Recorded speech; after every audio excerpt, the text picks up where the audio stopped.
You had me at, what was it? What? Whorehouse Gospel. Whorehouse Gospel. Whorehouse Gospel. We're gonna go from that and go way south to Argentina, and this group, the Los Fabulosos Cadillacs, which I think in Spanish means the fabulous Cadillacs. Nice translation, You're welcome. Reggie. No, Very you're welcome. savvy. I think you nailed it. Thank you. So who are they?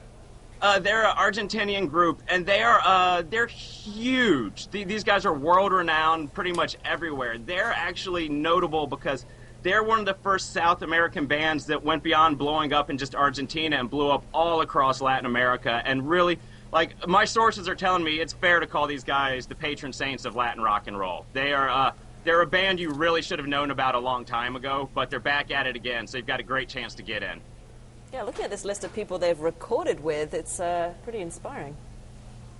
Yeah, they've recorded with Blondie, Debbie Harry from Blondie, Mick Jones from The Clash, all sorts of... These are the guys that all the cool musicians around the world have wanted to work with and have worked with.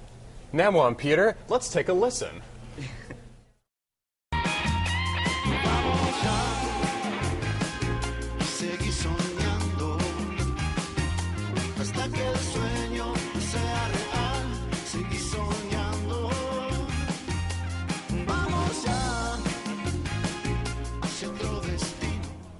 What were you going to say? It sounds like what, Namwa? It sounds like there's another song it's reminded me of. Oh. But I can't grasp the name of the song. There is indeed. Move On Up by Curtis Mayfield. Oh, that's what it is, exactly, yes. That's Vamos Ya. It's I'm not sure if it's so much an homage or a cover, but it is. It's Move On Up by Curtis Mayfield. And it sort of it puts a good context on how to sort of get into this band if you haven't yet. They've got sort of this rockin' ska sound.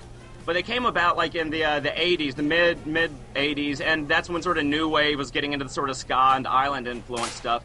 And it really fit them more perfectly than any of the British bands that were doing it. And really, they were at this point probably about 2 decades ahead of their time. And it's fair enough to expect that like kids today could understand it and get into it more than, say, American kids were prepared to some 20 years ago. Are you taking something away from the likes of Madness there, Peter?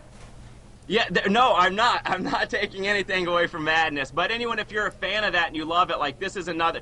All of a sudden, if you get into this band, you're going to buy this album, then realize, oh my God, there's an entire catalog of so much great stuff. And it's, you know, no disrespect to other bands that do a similar sound, but the